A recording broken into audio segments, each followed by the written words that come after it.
মালদায় বুলবুলচন্ডী আর.এন. রায় হাসপাতালের ঘটনায় আতঙ্কিত ও বিরক্ত জেলাবাসী। তাদের অভিযোগ, বিভিন্ন হাসপাতালে দালাল চক্র সক্রিয় হয়ে উঠেছে। বিশেষ করে এই হাসপাতাল চত্বরে বহিরাগতদের জমায়েত হচ্ছে, চলছে দালাল রাজ। মাঝে মধ্যে এদের নিজেদের মধ্যে গোলমাল হচ্ছে, যার ফলে হাসপাতাল চত্বরে নিরাপত্তা থাকছে না। কোনো নিরাপত্তা নেই, রোগী থেকে শুরু করে রোগীর আত্মীয়, চিকিৎসক, এমনকি এরা গোলমাল করতে করতে হাসপাতাল চত্বরে কোয়ার্টারেও ঢুকে পড়ছে। অবিলম্বে পুলিশকে ব্যবস্থা নিতে হবে। প্রসঙ্গত, মালদার হবিপুর ব্লকের অন্তর্গত বুলবুলচন্ডী আর.এন. রায় গ্রামীণ হাসপাতাল। এই হাসপাতালেই রয়েছে হাসপাতাল কর্মীদের জন্য কোয়ার্টার। হঠাৎ দেখা যায় দুই যুবক খুব মারামারি করতে করতে কোয়ার্টারের মধ্যে ঢুকে পড়ছে। সেই ছবি সিসিটিভি ক্যামেরায় উঠে যায়। এই ঘটনায় কোয়ার্টারের বাসিন্দারা আতঙ্কিত হয়ে পড়ে। তাদের পক্ষ থেকে হবিপুর থানায় ইতিমধ্যে অভিযোগ জানানো হয়েছে। এই ঘটনায় পুলিশ এখনো কাউকে আটক বা গ্রেপ্তার করেছে কিনা তা স্পষ্ট করেনি হবিপুর থানার পুলিশ। সিপিএম এবং বিজেপির অভিযোগ, শাসক দলের প্রচ্ছন্ন মদতে হাসপাতালগুলিতে দালাল রাজ চলছে। তাদের দ্বারা সাধারণ মানুষ থেকে শুরু করে রোগী ও রোগীর পরিবারের লোক, এমনকি চিকিৎসকেরাও আক্রান্ত হচ্ছেন। এই দালালরা শাসক দলের অনুগত, আর সেই কারণেই পুলিশ ব্যবস্থা নিচ্ছে না। পাল্টা তৃণমূলের দাবি, মুখ্যমন্ত্রীর নির্দেশে ইতিমধ্যেই বিভিন্ন জায়গায় পুলিশ ব্যবস্থা নেওয়া শুরু করেছে। এক্ষেত্রেও আইন অনুযায়ী ব্যবস্থা নেওয়া হবে। হাসপাতালে যে গন্ডগোল আমাদের যেটা দেখতে পারলাম, যে দুই দালালের যে মারামারি করে কোয়ার্টারের মধ্যে যে ঢুকে যাচ্ছে, এখানে ডাক্তার থাকছে, তার পরিবার থাকছে, তাদের কোনো নিরাপত্তা সুনিশ্চিত নয়। রোগীরা আছে, তাদের কোনো নিরাপত্তার কোনো ব্যবস্থা নেই। গোটা পশ্চিমবঙ্গ জুড়ে বিভিন্ন হাসপাতালের এই অবস্থা আছে। আমি সরকারের কাছে, প্রশাসনের কাছে আবেদন করছি, প্রত্যেকটা হাসপাতালে যেন অন্তত ডাক্তার, নার্সিং স্টাফ, তাদের যেন সবার প্রত্যেকটা পরিবারের যেন নিরাপত্তার ব্যবস্থা করা হোক। আমি সাধারণ মানুষ হিসাবে যা পরিস্থিতি দেখতে পাচ্ছি, যে বাইরের লোক আনাগোনা হচ্ছে, বাইরের লোক ঢুকছে, তারা মারামারি করছে, কোয়ার্টার চত্বরে ঢুকে যাচ্ছে, তাদের বাচ্চারা থাকছে, তাদের নিরাপত্তা কোথায়?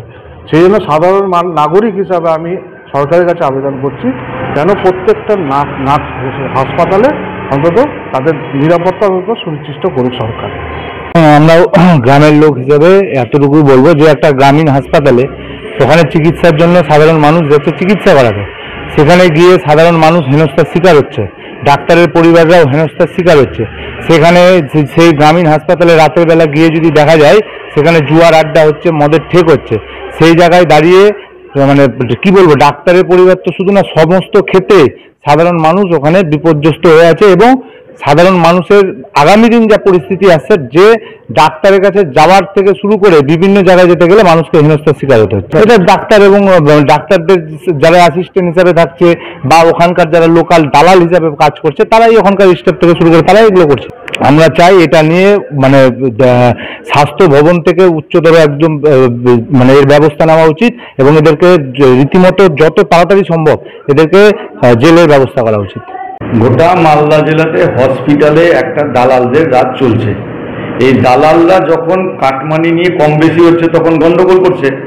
আগে গন্ডগোল করতো রাস্তাতে, এখন প্রশাসনের এত সহযোগিতা পাচ্ছে, সেই জন্য হসপিটালের মধ্যেই গন্ডগোল করতে করতে তারা কোথায় চলে যাচ্ছে এটা তাদের হুঁশ থাকছে না, কারণ তারা বেহুশ অবস্থাতেই তো গন্ডগোল শুরু করে দিচ্ছে। সেই জন্য কোয়ার্টার হোক, কোয়ার্টারের ভেতরে হোক, কোয়ার্টারের ছাদে হোক, এটা গোটাটাতেই তারা করছে। এবং এটা কমপ্লেন পাওয়ার পরেও প্রশাসন কিছু করছে না, তার কারণ শাসক দলের মাথার উপর হাত আছে এদের। এবং এই সমস্ত যারা দালাল, তারা শাসক দলের মিছিলে সবসময় যাতায়াত করে, আর সেই যাতায়াত করার সময় পুলিশ প্রশাসন শাসক দলের মিছিলে তাদেরকে দেখতে পায়। দেখতে পাওয়ার জন্য পুলিশ প্রশাসন সবগুলোকে ওভারকাম করছে। আর পুলিশ সবকিছু ওভারকাম করার পরিণতি হলো বীরভূমের শাসক দলের নেতা পুলিশের বাড়ির লোককে তুলে অসভ্য ভাষায় গালিগালাজ। এরপরে সাধারণ মানুষের নিরাপত্তা পুলিশ দিতে পারবে না, মাঝখান থেকে পুলিশের ক্ষতি হবে। পুলিশ যদি বুদ্ধিমান হয় তাহলে এই সব থেকে যেন বিরত রাখে এই জাতীয় দালালদেরকে, তাহলে সেটা পুলিশের পক্ষে মঙ্গলদায়ক। আমরা পুলিশের এই কাজে ধিক্কার জানাই, আর পুলিশ যদি ব্যবস্থা নেয় তাহলে পুলিশের সঙ্গে আমরা আছি। হসপিটাল সম্বন্ধে গতকাল আপনারা যে প্রশ্ন করেছিলেন আমরা উত্তর দিয়েছি। যে কোনো ধরনের এনক্রোচমেন্টের বিরুদ্ধে আমাদের দল সবসময় রয়েছে। কোনো রকম ইলিগাল এনক্রোচমেন্ট আমরা বরদাস্ত করি না, করবো না। আমাদের জননেত্রী মমতা বন্দ্যোপাধ্যায় মুখ্যমন্ত্রী হিসাবে অলরেডি সমস্ত সরকারি সম্পত্তি থেকে এনক্রোচমেন্ট ফ্রি করার স্ট্রিক্ট অর্ডার অলরেডি ইস্যু করে দিয়েছেন। এবং গতকাল আপনারা যে অভিযোগটা করেছিলেন তার রেসপেক্টে অলরেডি কনসার্ন থানার অফিসার্সরা ইনভেস্টিগেশন স্টার্ট করে দিয়েছে। তো যারা দোষী তারা পেনালাইজড হবে, এর বাইরে কিছু ব্যাপার নেই। আর বিজেপি কি বলছে সেই ব্যাপার নিয়ে আপনারা বেশি ওরিড হবেন না, কারণ এই বাংলা রাজনৈতিক মানচিত্রে শুধুমাত্র অভিযোগ করে বিজেপি টিকে থাকতে চাইছে। এভাবে পার্টিতে টিকে থাকা যায় না, মানুষের সাথে থাকতে হয়। যে ওই এলাকাটাতে একটা সমাজ বিরোধীদের আখড়া বসছে সন্ধ্যার পরে, এদের মধ্যে আবার কিছু ওই এলাকার যে ডাক্তারবাবুরা আছেন তাদের কিছু তৈরি করা পেশেন্ট ধরে আনার দালাল আছে, এবং তাদের মধ্যে একটা ওই পেশেন্ট ধরাধরি নিয়ে কে কাকে ডাক্তারের কাছে আগে নিয়ে যাবে এই নিয়ে একটা হচ্ছে যে লড়াইও আছে, এবং নেশার আসর বসছে, অনৈতিক কাজকর্ম হচ্ছে, পুলিশ প্রশাসন সব জেনে বুঝে নিশ্চুপ আছে।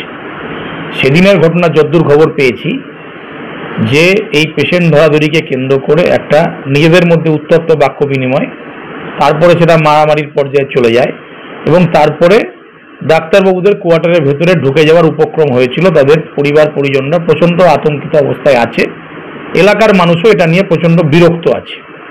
মোদ্দা কথা হলো তৃণমূলের আমলে এটা এখন জলভাত হয়ে গেছে, কারণ এই ধরনের আইন শৃঙ্খলার অবনতি, এই ধরনের হচ্ছে যে লুম্পেন রাজ, এই ধরনের অপরাধীদের হাতে সমস্ত ব্যবস্থা আস্তে আস্তে চলে যাওয়া, আর পুলিশ প্রশাসনের হাত পা বাঁধা। পুলিশ কোনো ব্যবস্থা নিতেই পারছে না, কারণ ব্যবস্থা নেওয়ার জন্য পুলিশকে ফ্রি হ্যান্ড দিতে হবে, এবং সেই আইনের শাসন তৈরি করবার জন্য পুলিশকে পেছন থেকে হচ্ছে যে আটকে রাখা হয়েছে, পুলিশ কাজ করতে পারছে না। স্বাভাবিকভাবেই অবস্থা ঘটছে। এখনো পর্যন্ত এই ঘটনায় কেউ গ্রেপ্তার হয়নি, মানুষ আতঙ্কিত অবস্থায় আছে, এবং এই অবস্থা চলছে, ক্রমাগত চলছে। আমরা মনে করি যে এগুলো কঠোর হাতে দমন করা উচিত, অপরাধীদের খুঁজে বের করা উচিত। হাসপাতাল স্বাস্থ্য পরিষেবার জন্য মানুষ যাবে, সেখানে মানুষ যেন যে কোনো ডাক্তারবাবুর চেম্বারে বা আউটডোরে বা যে কোনো এমার্জেন্সি পরিষেবার জন্য হাসপাতালে নির্ভয়ে যাবে এবং চিকিৎসা পরিষেবা নেবে, ফিরে আসবে। মাঝখানে যে দালাল চক্রটা চলছে এটা কেন, এর অবসান ঘটানো দরকার, এবং এই ব্যাপারে রাজ্য প্রশাসন, পুলিশ প্রশাসন তাদের যৌথভাবে কাজ করা উচিত। আমরা পরিস্থিতির উপরে নজর রাখছি, যদি বাড়াবাড়ি হয় বা যদি দেখি যে না কোনো সমস্যা সমাধান হচ্ছে না, তাহলে প্রয়োজনে আমাদেরকে লড়াই আন্দোলনের পথে যেতে হবে।